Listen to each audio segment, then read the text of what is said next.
All right, so my next guest has been coming on for a few months now, and he's been telling you, hey, avoid mega cap tech. And I got to tell you, if you listen to him, well, you feel pretty good right now. Let's bring in Kingsview Wealth, the management Chief Investment Officer, Scott Martin. What do you mean by if you listen to him? Well, you know, not everybody listens to you, my man. I mean, you know, yeah. Let's start that now. But I think they will. They start looking at the track record. Yes. Right. No, honestly, though, you even some of the boomier times, you were giving out caution. You were giving us caution.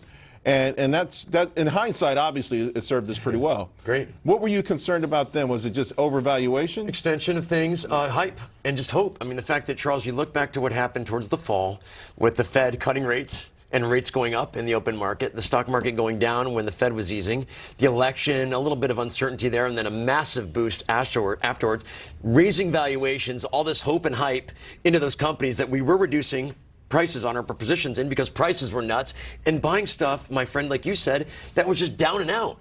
Stuff that nobody wanted, nobody was talking about, because that was the stuff that if we had a market like this was going to rally back or at least hold its value better than the stuff that was being chased. Right. So I started the show talking about fundamentals because I think they've taken a back seat. And even the articulation of companies like today, the names that are down. These are companies that haven't done well. Nike hasn't done well in a long time. I don't know when the stock peaked, right? It peaked 4 years ago, maybe? 1995. FedEx hasn't done well in a long time, even when Fred Smith was still there. So, you know, there are companies out there that are getting caught up in this sort of narrative about tariffs and things like that. But if you look beyond all of that, good companies typically are good companies, and companies that are struggling just don't turn it around overnight. They don't. Disney's another one, maybe. Yeah. Starbucks, another one. That you think of this major brand that everybody loves, goes to, they recognize it around the world. Billions of people love them, and they can't get out of their own way. Fundamentally speaking, besides that suit, which is amazing, and maybe mine, which is lavender, eggplant, something like that, it's kind of like you have to look at fundamentals too, Charles, but you have to look at the fundamentals as they're really getting fundamentally good, not where they're already good or so-so, where you catch them on the upswing like we did with NVIDIA over the years, like we've done with GE, like we've done with Costco, Eli Lilly, companies that we own for our portfolio companies or portfolios for our clients, because that was on the upswing when they were known, like Disney and some of those other were, but they were still not fundamentally as strong as Disney. Well, it's hard. They get to a point where they can't grow anymore. And they're kind of spinning their wheels, and the stock goes down because, to your point, they're not. You like to catch them this way. So then you got 3 names to share with us. J.P. Morgan. This is the 3rd time the name's been mentioned on the show. Today. Sell it.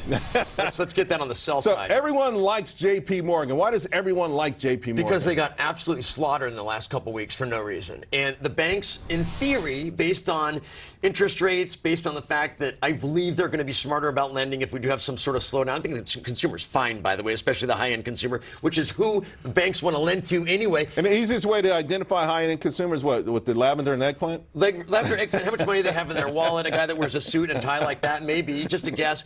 J.P. Morgan got absolutely hammered a couple weeks ago for no reason because of Fed regulations, because of Fed policy. They're going to come back. They already have. MasterCard.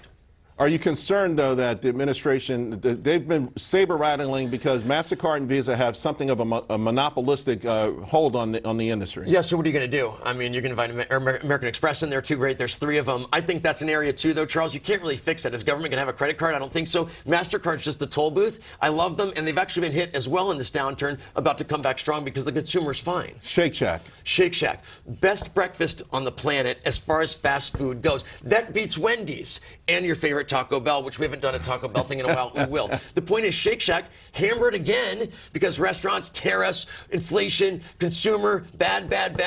Good breakfast. It tastes really nice. It makes you feel good. Shake Shack got down to valuations. I think, Charles, that got really attractive. It's coming back already. So investing 101, go with your gut. Yes, and when it's filled with Shake Shack breakfast. Yeah, my man.